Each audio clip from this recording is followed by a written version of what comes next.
palaging kilalanin ang ngalan ng Diyos sa anumang yugto ng iyong buhay.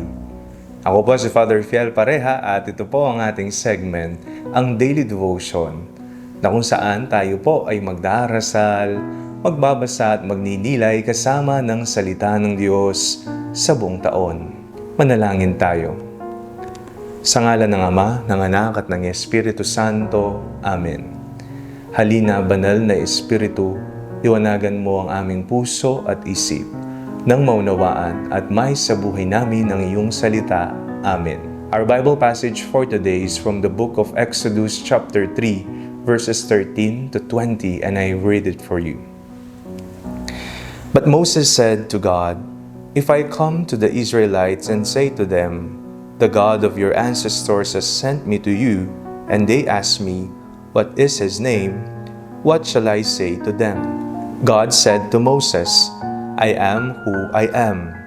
He said further, "Thus you shall say to the Israelites, 'I am has sent me to you.'"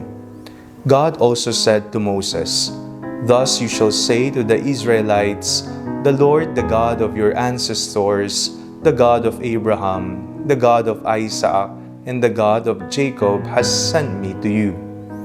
This is my name forever, and this my title for all generations. Go and assemble the elders of Israel and say to them, 'The Lord, the God of your ancestors, the God of Abraham, of Isaac, and of Jacob, has appeared to me, saying, I have given heed to you and to what has been done to you in Egypt.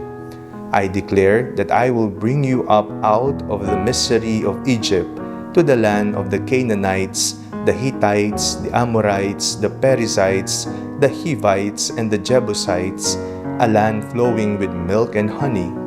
They will listen to your voice, and you and the elders of Israel shall go to the king of Egypt and say to him, 'The Lord, the God of the Hebrews, has met with us. Let us now go a 3 days' journey into the wilderness, so that we may sacrifice to the Lord our God.' I know, however, that the king of Egypt will not let you go unless compelled by a mighty hand.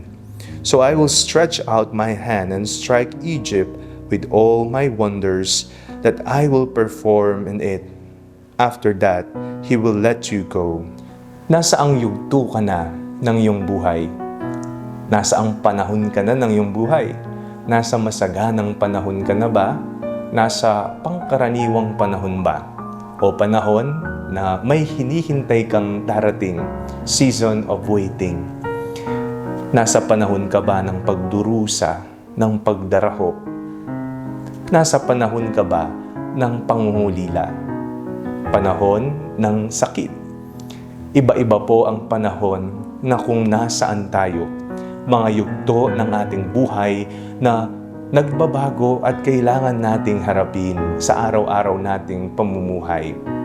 Pero sa lahat ng panahong ito, isa po sana ang ating hindi kalilimutan, at ito rin naman ay hindi nagbabago, sapagkat anumang panahon, anumang yugto, nariyan ang Diyos.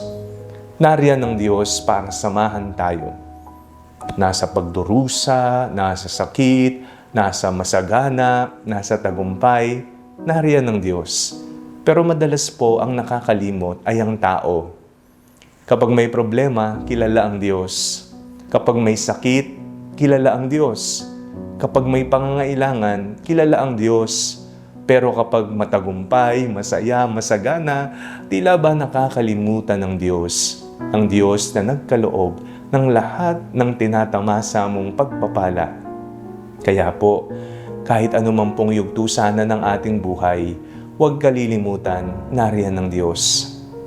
Ang yugto ng paghihirap ng mga Israelita ay magtatapos na, sapagkat narinig ng Diyos ang iyak, ang kanilang hinaing, ang kanilang pagmamakaawa kay Yahweh. Kaya sila ay palalayain na sa pamamagitan ng pangunguna ni Moises.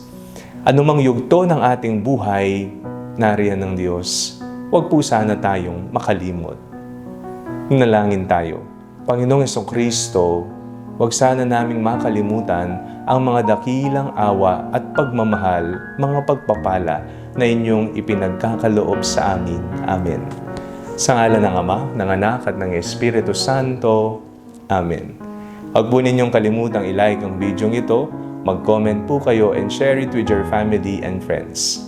Ang Panalangin Bago Matulog ay may sariling Facebook page na po. Huwag niyo pong kakalimutang mag-like at mag-follow dito, and do not forget to subscribe to our YouTube channel.